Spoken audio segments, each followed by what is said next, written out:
Hi, I'm Lynne Healy, and we're going to teach you how to, or help you decide on how to make an Advent wreath. And this is... I'm Elizabeth Druga, and we are both in the Altar Guild, and so we're going to take a stab at that. So, these are our little wreaths, and you're going to just put your candles, set your candles first, and then we'll add the greens after you get your candles in. So it's a good idea to leave a little space between where the bottom is, so you can fill some in to get some thickness, and then you'll cover the top of it eventually.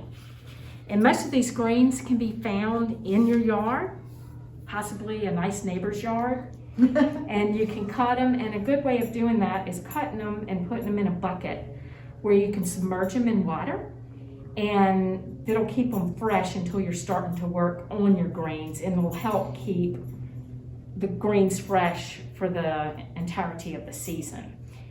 And another tip is to take your oasis is inside the basket, and soak it in water before you start. We're not doing this today because of water getting all over the table.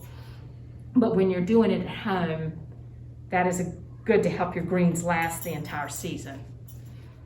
So the first candle is hope, or symbol of hope. The second one, so let's see, you'd actually, from the filming standpoint, this would be your first one. Your second one is joy. Then, actually the third week is the pink one, peace and love. And then in at church, in the sanctuary, our big Advent wreath, we have a center candle that's called the Christ candle that's lit on Christmas. So Elizabeth and I are just going to start putting our greens in, and basically, so we miss getting together in a parish hall with everybody how we normally do this, but the next best things is this. So I'm going to try and make this little wreath a little bit larger looking. So I'm going to... and you can start with the candles in or without. I'm going to actually work with mine out so that you can see that Lynne's doing hers with and I'm doing mine without, and then you can find whatever method works for you the best.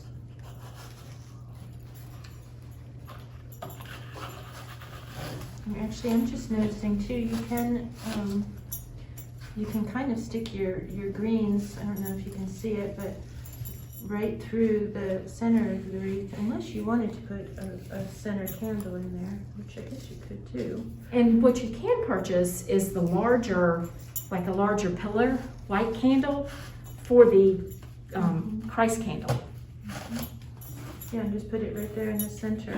Yeah, see, I'm putting them right through the middle, so I'm not going to have a candle in the middle, but if you do want to have a candle in the middle, I guess you could just, well, you could snip them off and then put a candle in there in the center.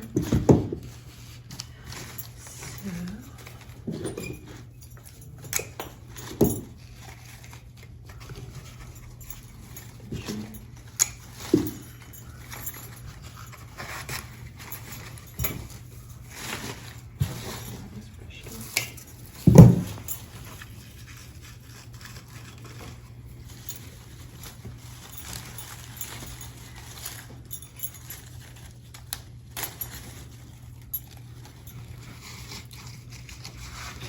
think of where you're going to put it, you know, on your table, and decide how big you want it. We could have made this small, or you can, you know, extend it out.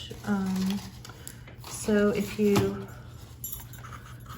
I would start at the bottom of the you know, make your base, and then come up with your kind of more accent,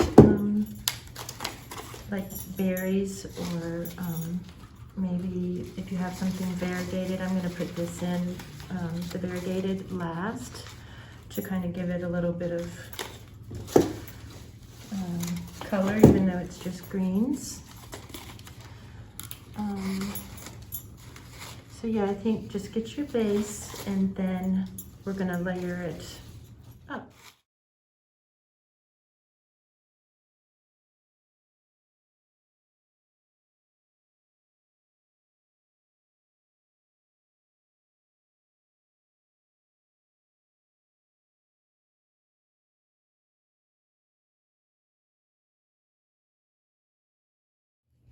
And here The end product. is the final product. Make them as big as you want or small. Either way.